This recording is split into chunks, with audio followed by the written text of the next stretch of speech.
Good evening, everyone. Once again, welcome to Dada's Zoom session, BFR Zoom session. So, as we all know that Dada has covered all 38 remedies, rescue remedy, all emotional groups, and he further decided to take some interesting topics. So, continuing with our last time topic of emotional coaching in kids. So, that is like we have to deal with parents and not exactly kids because kids take the emotions from their parents, right? So last time we have covered a good simple 5-step process by John Whitman of how to emotionally start coaching your kids in the bud when they are very young. So taking it further, and yes, of course, last time we had a very good speaker, but some emergency in her house. She is not here with us. But yes, we have Dada, and Dada has some wonderful examples. तो मैं पहले थोड़ा सा cover करती हूँ so that दादा उस पे स्पॉन्टेनियस एग्जांपल्स आपको देंगे। कितने उनके पास जो पेशेंट्स आते हैं। मैडम वो आपको जो आपको ही बताना है, मैंने आपको बता दिया है। हाँ, मेरे को ठीक है दादा, मेरे को आपने बता दिया है, बस वो दो चार जो है आपके एग्जाम्पल है ना, जो बच्चे जो आपके पास बच्चे आए एडीएचडी वाले या तोतला के जो बच्चे बोलते हैं, तो वो वाले एग्जाम्पल्स तो आप ही दीजिएगा। मैं स्टार्ट कर देती हूँ एंड सो एंड में जैसे जैसे आपको वो आएगा। हाँ, वो लास्ट में। आज जो टाइम मिला तो बहुत सारा कवर करूंगा। बिल्कुल दादा, बिल्कुल। ठीक है। Yes, so let's me take further in the part 2। So it is like that कि समटाइम्स वी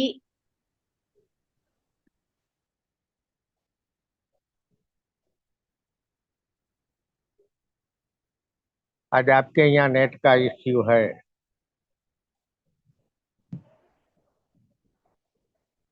थोड़ा सा नेट इशू है but now it is okay.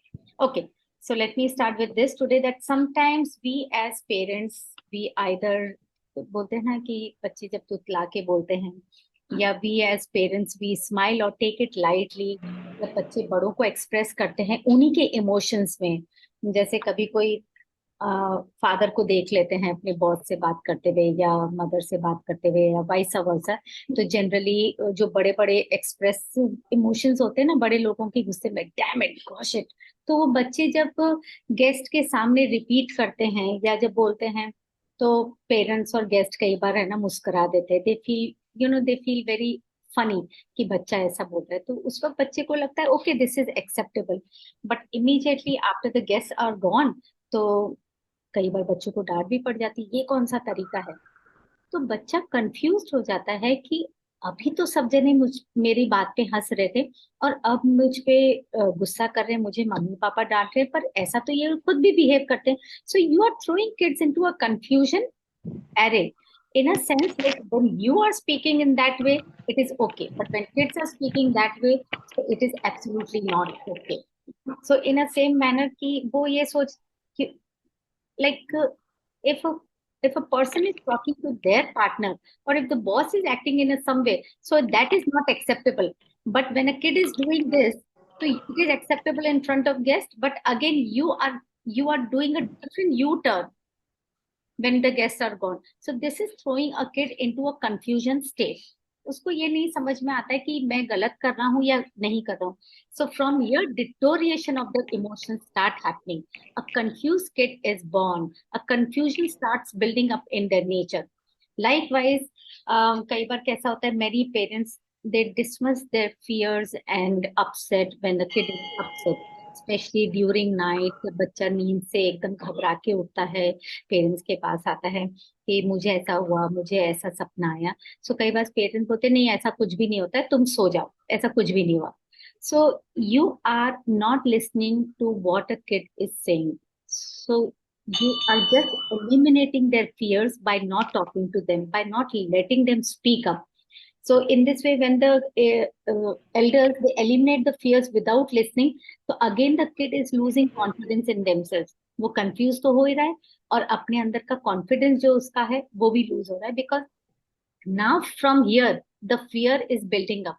और इसके बाद धीरे धीरे धीरे धीरे कई बार क्या होता है ना, पेरेंट्स होते हैं, स्पेशली मदर्स होती हैं, तो बच्चे को फटाफट खाना खिलाना है, तो फट से बोल देंगे तुमने अगर खाना नहीं खाया तो वो देखो नीचे पुलिस वाला बैठा है ना, वो आ जाएगा.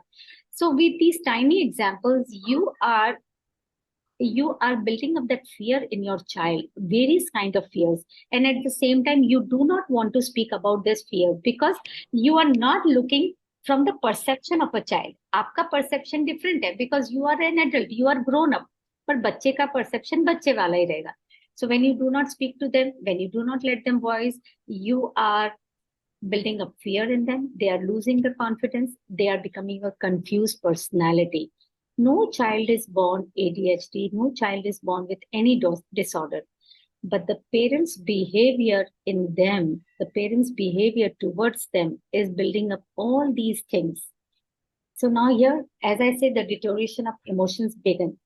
Now, the taking children's emotions seriously.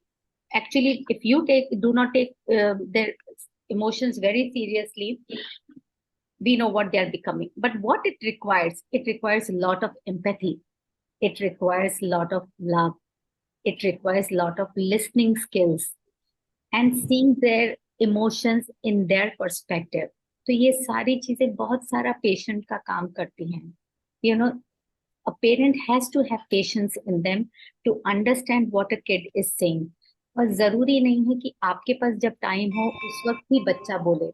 Anything can build up from anywhere, anytime. So you got to listen to the kid anytime they want you. क्योंकि जरूरी नहीं है जो उस वक्त शेयर इमोशन स्ट्रॉन्ग है वो बाद में भी रहे.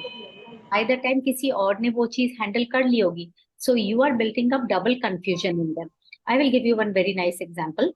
So when you are listening to them, when you are listening from their perspective, what you are building a confident child. और वो कॉन्फिडेंट चाइल्ड कहता है थोड़ा काम होगा, वो हाइपर नहीं होगा बच्चा. वो that child will be calm and at the same time that child knows how to share.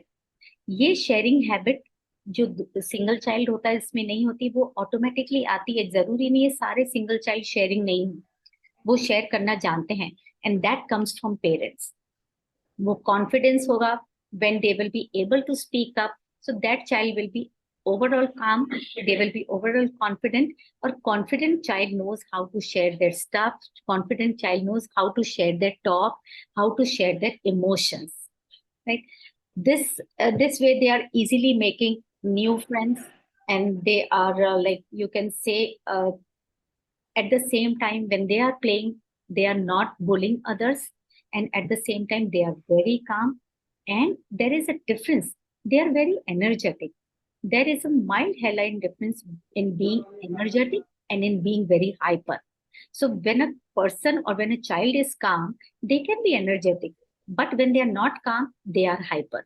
So we need to understand that if your child is very energetic, कई बार पेरेंट्स बोलते हैं कि मेरा बच्चा है ना, अक्सर मैंने सुना है कि पेरेंट्स बोलते हैं कि my child is very hyper. दादा कई बार सवाल करते हैं कि मैडम ये बताइए वो हाइपर है या वो उसमें बहुत सारी एनर्जी है. 110% टाइम्स जो पेरेंट होता है जो ये केस लेकर आता है वो कई बार चुप हो जाते हैं, बिकॉज हमको उनको एक्सप्लेन करना पड़ता है कि एनर्जी क्या है, why the kid is energetic and why the kid is hyper. तो हमको उनको लिटरली एक्सप्लेन करना पड़ता है कि अब आप बताइए आपका बच्चा हाइपर है या आपका बच्चा energetic. So energetic can be in a positive manner, but hyperness is definitely not in a very positive manner.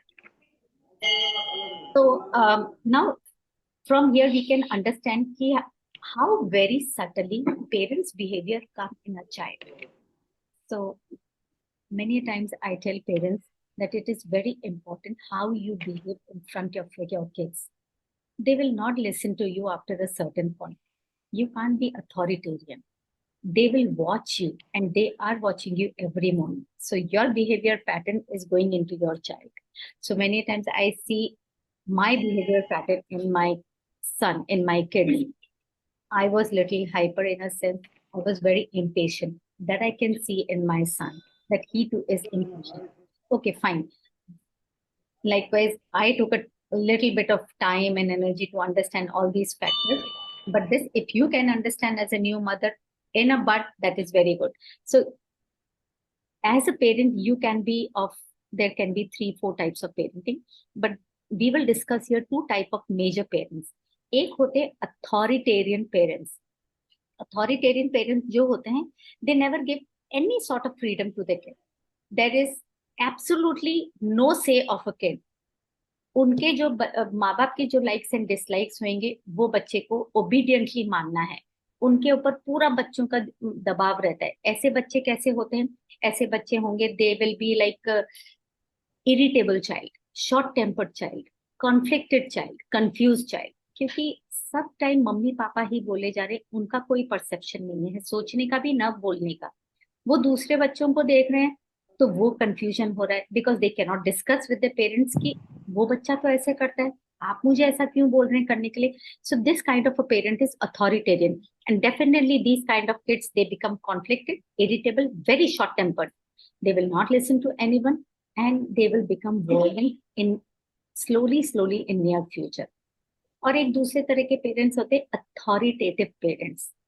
They also have a set of कुछ लिमिट्स होती हैं उनकी भी, but at the same time they are open to discussion from the kids. बच्चा अगर परेशान है या बच्चा अगर कुछ बोलना चाह रहा है, so they will have a listening ear. They will not always ask them to keep quiet, right? ऐसा नहीं है कि आप हमेशा हम मेरी बात सुने। They are opening to listening, they are opening to discussion, and there is a love and warmth. तो ऐसे जो बच्चे होते हैं, so they are generally self reliant होते हैं, वेरी फ्रेंडली होते हैं। Here the kid is energetic, क्योंकि उसको पता है कि है ना, मैं जो भी बोलूंगा मम्मी पापा के पास उसका सोल्यूशन होगा, because they will listen to me and they will have total energy to discuss everything with the parents. क्योंकि वो डर नहीं है कि मुझे मेरी बात को काटा जाएगा, and they will be definitely very energetic, friendly, and at the same time in later stage of life they will be achievement oriented, क्योंकि वो कंफ्यूज्ड चाइल्ड नहीं है।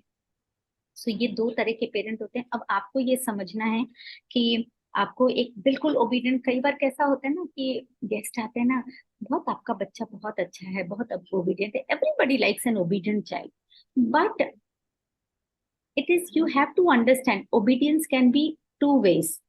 बच्चे की लाइक्स एंड डिसलाइक्स समझिए, आपकी dislikes, there has to be a discussion. जरूरी नहीं है आपको अथॉरिटेरियन पेरेंट बनना है जो रिबेल करेगा फाइनली बच्चा। अथॉरिटेटिव बनिए, जहाँ अपने भी रूल सेट कीजिए और बच्चे की भी बात को मानने की कोशिश कीजिए। Now here I will tell you कि जो ये इमोशनली कोच्ड बच्चे जो होते हैं, इमोशनली इंटेलिजेंट जो बच्चे होते हैं, they have a vagal tone characteristics. Now this is very important, especially to all the homeopathy doctors and even the parents. They need to understand a little basic scientific thing कि ये जो vagal tone characteristics होती हैं ये क्या होती है। ये हमारे अंदर एक वैगस नर्व होती है इन अ विच बोल सकते हैं कि which is responsible to many functions in parasympathetic nerve, जो ऑटोनॉमस नर्वस सिस्टम होता है, जिससे कि आगे चल के जैसे जो बच्चे बनते हैं ना, हम बोलते हैं कि बॉर्डर लाइन पर्सनैलिटी डिसऑर्डर है या इमोशनल डिसऑर्डर्स हैं बच्चे के अंदर, या बोलते हैं एंटी सोशल बिहेवियर डिसऑर्डर है या शिज़ोफ्रेनिक डिसऑर्डर्स हैं। तो ये डिसऑर्डर, ये वेगस नर्व जो होती है, ये अगर कैरेक्टरिस्टिक नहीं होती है बच्चे के अंदर, तो इतने सारे disorders, even ADHD, bipolar disorders बच्चों में डेवलप होने लगते हैं। और अगर ये वेगस नर्व, अगर ये बोलते हैं पर्सन के अंदर, बच्चे के अंदर अगर ये स्ट्रांग है, so the person have a ability to focus, to concentrate, to connect. एक कनेक्शन होता है पेरेंट बच्चे के बीच में। बच्चा एक कॉन्फिडेंट चाइल्ड होता है, उसके अंदर फोकस होगा, कंसंट्रेशन होगा, एंड एबिलिटी टू अंडरस्टैंड कि मुझे क्या बोला जा रहा है। तो वो जो क्या बोला जा रहा है उस पर वो फटाफट रिएक्ट भी करता है और फटाफट वो उसको कूल डाउन भी होने में आसानी देता है। तो जो बच्चा फोकस के साथ, कंसंट्रेशन के साथ, और बोलते हैं ना inhabiting actions when needed. For example, अगर मैंने 3-4 सेट ऑफ बच्चे हैं, उनको बोला 1 2 3 भागिए, that is a point you have to reach. तो उसमें से कुछ बच्चे इतने वैगल टोन कैरेक्टरिस्टिक्स वाले होते हैं, हाई कैरेक्टरिस्टिक्स वाले होते हैं, वो फटाफट भागेंगे और वो इंस्ट्रक्शंस को समझेंगे, वहां भाग के टच करके वो वापस मेरे पास आएंगे। सो क्या है? फोकस है, कॉन्सेंट्रेशन है, understanding of listening, even they know how to listen because that is what you have taught them, और वो फटाफट भाग के वापस मेरे पास आएंगे। उनमें से कुछ बच्चे ऐसे होंगे जो भाग के तो चले जाएंगे बट वहां जाके खड़े हो जाएंगे। उन्होंने आगे नहीं सुना पूरा कि मुझे लौट के आना है। और कुछ बच्चे होंगे जो समझेंगे ही नहीं कि मेरे को करना क्या है, क्योंकि वो अक्सर वो वाले बच्चे होते हैं जो या तो बहुत दबे हुए बच्चे होते हैं, जिनको बोला जाता है उठो तो उठो, बैठो तो बैठो। So this vagus nerve is very very important nerve. और ये जो इमोशनली इंटेलिजेंट और कोच्ड बच्चे होते हैं उनके अंदर बहुत सुपर होती है। So these kids they have an ability to focus, to pay attention, and at the same time वो जो भी काम करते हैं उससे रिकवर भी हो जाते हैं वापस fast, and they know how to calm themselves. So this is very important in a growth of a child. और ये बच्चे जो होते हैं दे डू नॉट फॉल, बोलते हैं ना, prey to all the disorders. जरूरी नहीं है इमोशंस उनके भी बिगड़ेंगे, इम्बैलेंस वो भी होगा, but I said they know how to recover back because that vagus nerve is very sharp in them, that has been coached by the parent. तो एक बच्चे होता है जो इमोशनली डिस्टर्ब हो जाएगा, बस उसको वापस आना नहीं होता है, उसको समझ में नहीं आता है कि मैं कैसे अपने आप को बैलेंस करूं। और ये वाले बच्चे होते हैं they know how to come back, right, because they are not confused kids. उनको पता है कि सही क्या है, उनको पता है, they have been coached how to come back, how to be self reliant, how to be connected to the emotions and how to be connected to the situation at the same time. Now एक छोटी सी चीज है, कोई मुझे ये बता सकता है what is the dimension of an emotional intelligent child? जो कि अभी हमने पढ़ा तीन चीजें, सिर्फ तीन डायमेंशन हैं ऐसे इमोशनली इंटेलिजेंट चाइल्ड के: focus, concentration, and connectedness. So this connectedness we always say is connectedness between parents and kids. और ये जो जॉइंट होता है ना, मुझे अभी एक चीज एकदम से ध्यान आई, दिस जॉइंट मीन्स, कई बार आपने पेरेंट्स में स्पेशली मदर्स में देखा होगा, बोलते हैं कि घुटने में दर्द है, जॉइंट में दर्द है, लोअर बैक पेन में दर्द है। तो दादा हमेशा ये बोलते हैं जिस फैमिली में जॉइंट की कमी होगी या जॉइंट में परेशानी होगी, फैमिली मेंबर्स के बीच में परेशानी होगी, वहां पे स्पेशली लेडीज को कहीं ना कहीं जॉइंट पेन होगा। तो ये परेशानी जरूरी नहीं है कि सिर्फ हस्बैंड वाइफ में रहे, ये परेशानी एक एडल्ट चाइल्ड जो कि इमोशनली डिस्टर्ब है, जो कि पर्सनालिटी डिसऑर्डर में जा रहा है, वो और पेरेंट्स के बीच में भी होती है। तो ये चीज बच्चे के अंदर भी आ जाती है और माँ बाप के अंदर भी आती है ना। If there is a gap in the joint, then there is a gap और there is a pain in your joints. So there is a beautiful saying, ये चीज दादा हमेशा बोलते हैं कि the relationship which you built with your kid in first 7 years of their life is very crucial, but the first 3 years are a nub of it। मतलब वो उसकी, बोलते हैं ना, वो बीज बोने की सबसे एक इम्पॉर्टेंट टाइम होता है, first second and third year, that is अ नब ऑफ दोज 7 क्रूशियल ईयर्स। वो जो 7 साल क्रूशियल होते हैं इसमें से पहले 3 साल बहुत इंपॉर्टेंट होते हैं, हमारे इंग्लिश में बोला जाता है नब of it. So if the first 3 years you have done right as a parent, you can sit back and relax।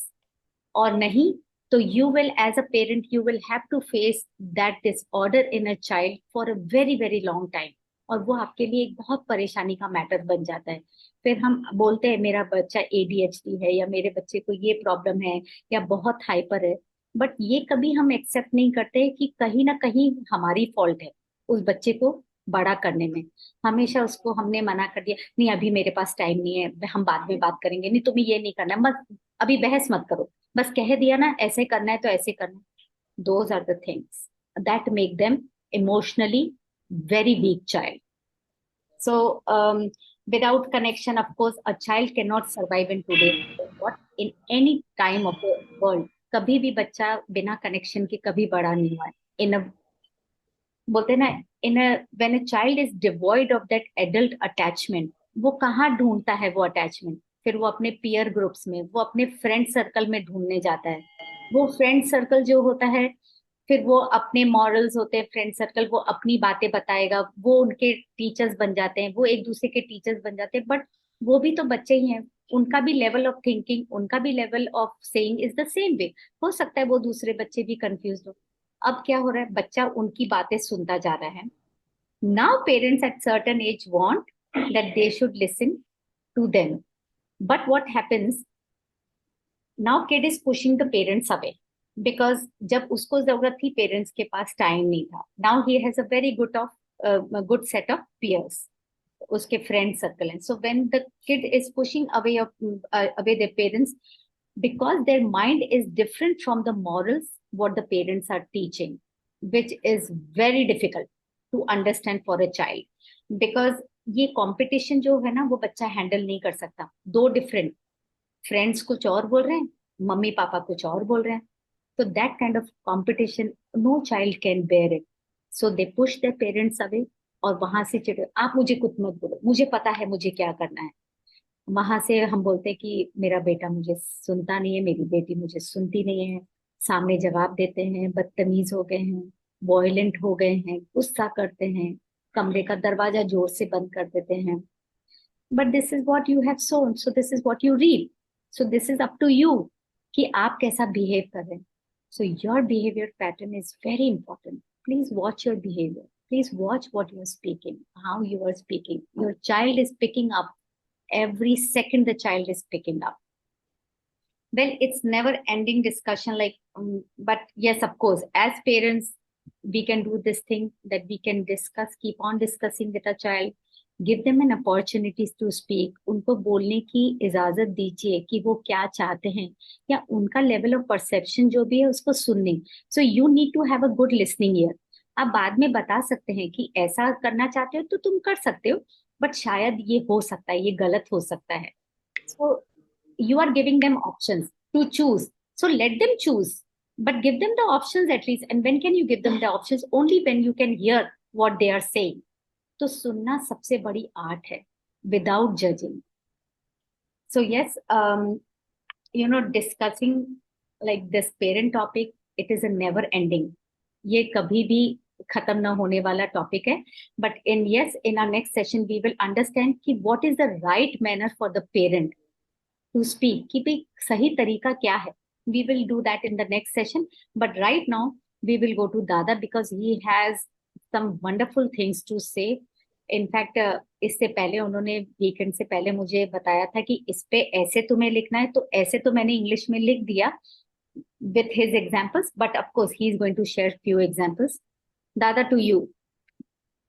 अरे मैडम क्या बात, कितना मजा आ रहा है थे, सुनते ही जा रहे थे, सुनते ही जा रहे थे, इतना टाइम कहाँ निकल गया पता ही नहीं चला. और अचानक से आपने ब्रेक लगा दी. तो ऐसे ब्रेक लगाना भी तो जरूरी होता है ना कभी कभी. हाँ, तो बच्चे पैदा करना वो एक अलग बात है, और मोम पापा बनना, पेरेंट बनना वो भी अलग बात है. जब बच्चा पैदा होता है, पेरेंट बनते हैं, तो जैसे जैसे बच्चा बड़ा हो जाता है, बहुत सारी जिम्मेदारियां किसके पर आती है?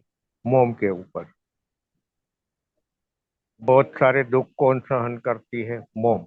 पापा क्या करता है, जैसे बच्चे पैदा हुआ मिठाई खाता है, सबके साथ मिठाई बांटता है, पार्टी करता है, ड्रिंक करता है.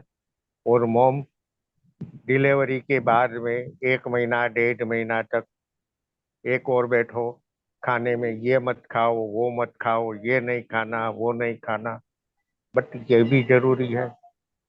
तो सबसे बड़ा रोल माँ का होता है. बच्चे की सबसे बड़ी टीचर कहो तो भी मोम माँ, और सबसे पहली टीचर कहो तो भी मोम माँ. सबसे ज्यादा जिम्मेदारी होती है माँ. अब जो बच्चे को जो भी कुछ होता है ना, जैसा आपने बताया, उसके जिम्मेदार कौन होते हैं? हम पेरेंट. हमारे पास टाइम नहीं है. जो पहले का जमाना था वो तो अब रहा नहीं. सब भागम भाग है, किसी के पास में टाइम नहीं है. टाइम है तो टीवी के सामने टाइम है, बच्चे के लिए टाइम नहीं है. जैसे पहले ही बताया था कि बच्चा जब पैदा होता है ना, तो डर अपने साथ लेके पैदा होता है. डर से ही गुजरता है. जैसे दुनिया में पहला कदम रखा, आंख तो अभी खुलती नहीं है, फिर भी उसके ऊपर इतनी बड़ी बड़ी लाइटें, न्यू मास्क पहने हुए 3 4 डॉक्टर, 3 4 नर्सेज. क्या होगा? डरेगा ना, डरेगा वो. तो डर के साथ पैदा होता है. अब एक दिन से लेके आगे तक जितना अच्छा रिजल्ट होम्योपैथी और बेच फ्लावर देती है ना, बिना साइड इफेक्ट के, वो एलोपैथी नहीं देती। होम्योपैथी और बेच फ्लावर माइंड एंड बॉडी को जिस तरह से डेवलप, कुदरती राह से जिस तरह से डेवलप करती है ना, वो एलोपैथी नहीं करती। यहाँ ए, हमारी बेच फ्लावर और होम्योपैथी का हाथ एलोपैथी के ऊपर रहता है। अब बच्चे को सबसे ज्यादा समझता कौन है? मोम। कब रोता है, क्यों रोता है, वो सबसे अच्छी तरह मोम को पता है कि बच्चे को कुछ पेन है, भूखा है, गैस ट्रबल है, क्या है। वो मोम आराम से समझ लेती है। और कुछ आपने बता दिया, अच्छे से बता दिया, तो मैं सीधा एमएम, मतलब कि ट्रीट कैसे करना है, वहां पे ही जाता हूँ। अगर ऐसा लगा तो हम नेक्स्ट टाइम यही चालू रखेंगे, वो देखेंगे बाद में। बट हम लोग कहते हैं ना कि मेरे बच्चा बड़ा शांत है, कभी तूफान नहीं करता, बीमारी में भी जो दे दो वो खा लेता है, गुपचुप पड़ा रहता है, एकदम शांत बच्चा है। नहीं, बच्चे हमेशा तूफानी ही रहते हैं। यहाँ आपको ये समझना है कि आपका बच्चा एग्रीमोनी है, उसको पेन भी होता है, उसको दर्द भी होता है, वो कुछ बताता नहीं, अपने आप सहन करता है। ये सहनशील बच्चा है, ये एग्रीमोनी बच्चा है। अब आगे देखे तो कोई कोई माँ बाप बोलते हैं ना कि मेरा बच्चा नींद में चीखता है, नींद में से उठ जाता है, नाइट वॉकिंग करता है, डरता रहता है, अंधेरे से डरता है, बिना लाइट के सो नहीं सकता, या तो सोता है तो मेरा हाथ पकड़ के सोता है। यहाँ आप सोच सकते हो मिमुलस और अचपेन। तो यहाँ बच्चे के डर को आपको पहचानना है कि बच्चे के माइंड में कौन सा डर है, वो डर को जानता है या यूं ही डरता रहता है। दूसरा है, जो होम्योपैथ है वो आराम से समझ जाएंगे कि ये सिलिसिया, सिलिसिया का बच्चा है। सिलिसिया का बच्चा कैसा होता है? ऐसा ही होता है, वो भी डरपोक होता है, वो भी डरता रहता है, जिसको भी बार बार कुछ न कुछ प्रॉब्लम होता रहता है, cough, cold, tonsil, boils, ETC ETC होता रहता है। वो बच्चा भी शर्मीले नेचर का होता है, वो भी डरता है, छोटी सी शार्प चीजों से भी डरता है। या आप सिलिसिया भी ये माई वर्क डालती करे। है डर, माई डालती है डर, हाँ, आधा टाइम तो माई हाँ, डर डालती है। हाँ, हाँ, हाँ, यहाँ सिलिसिया भी वर्क करेगी, मिमुलस भी वर्क करेगी, और अस्पेन भी वर्क करेगी। अब सिलिसिया की बात निकली है तो ये समझो कि ये बच्चा जो है ना, वो एक अच्छा स्पोर्ट्समैन है। ज्यादातर उसका झुकाव क्रिकेट की ओर रहेगा। ये बच्चा एक आर्टिस्ट भी बन सकता है। तारे जमी पे देखी थी ना आपने? हाँ, उसका जो हीरो था वो छोटा बच्चा, वो सिलिसिया का बच्चा था। बट ये बच्चा डरता क्यों है? एक बात मैंने देखी थी, शायद मैं गलत हो सकता हूँ। हमारे बड़े बुजुर्ग कहा करते थे कि नाभि से ऊपर कभी भी कपड़े मत पहना। वो मतलब जो हम पैंट पहनाते हैं ना, बेली से ऊपर तक की, बेल्ट लगा दिया बेली के ऊपर, कहाँ प्रेशर आ गया? बेली के ऊपर क्या होता है? Liver, etc. तो यहाँ हमने कस के प्रेशर दे दिया तो क्या होता है? ये बच्चा लाइफ टाइम डरपोक रहेगा। इमोशंस दब जाते मत पहनाओ। हैं। हाँ, बेली से थोड़ा नीचे की ओर पहनाओ कपड़े। हम्म। ये हमारे बड़े बुजुर्ग कहते थे। आप भी एक ट्राई कर लेना। याद है दादा, अच्छा। जितने भी मेरा नाम हाँ, जोकर है या जो भी है जिसमें आप नोट कीजिए, बहुत बारीकी सी चीज है कि जो जो आदमी पैंट बहुत ऊपर पहनता है उसको जोकर की तरह नहीं लिया जाता। उसको कौन सी हाँ लेता है? क्योंकि हाँ, तो जरा राज कपूर के जितने भी पिक्चर है ना, वो देखो तो वो एकदम से ऊपर तक का पैंट ही पहनते वो थे। कॉन्फिडेंस। हाँ, अब आप अपने आप को ही लीजिए, जो ट्रेडिशनल पहनते हैं या तो हम जो जीन्स पहनते हैं, वो कहाँ पहनते हैं? नाभि से नीचे। पुराना पोशाक क्या था? नाभि से नीचे का पोशाक और ऊपर का पोशाक, बीच के स्टमक का भाग खुला। अब सोचो क्यों इतना भाग खुला रखते थे? कुछ तो रीजन है ना। ठीक है, वो बात फिर आगे सोचेंगे। अब ये बच्चा है, मैं ही सच्चा, बाकी सब गलत। ये भी सिलिसिया का बच्चा है, मैं ही सच्चा। जीटी बच्चा है, ये सिलिसिया है। जो होम्योपैथ है वो आराम से समझ जाएंगे कि सिलिका का बच्चा कैसा होता है। अब आगे एक बच्चा होता है जिसको हम बोलेंगे स्ट्रेमोनियम बच्चा। जो होम्योपैथ है वो आराम से समझ जाएंगे कि स्ट्रामोनियम बच्चा कैसा होता है। जो भी डरपोक ही है, अंधेरे से डरता है, रूम में अकेले रहने से डरता है, अनजान जगह पे जाने से डरता है, बट उसका एक इमोशंस बोलो या तो सिम्टम्स बोलो कि उसको अपने साथ एक चीज खास चाहिए।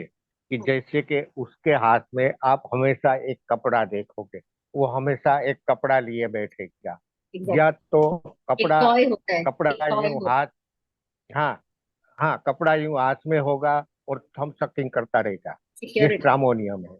हाँ। हाँ, ये स्ट्रामोनियम है। या उसके हाथ में कोई टॉय टॉय होगा, उसको कुछ न कुछ चाहिए। क्यों चाहिए उसको? किसी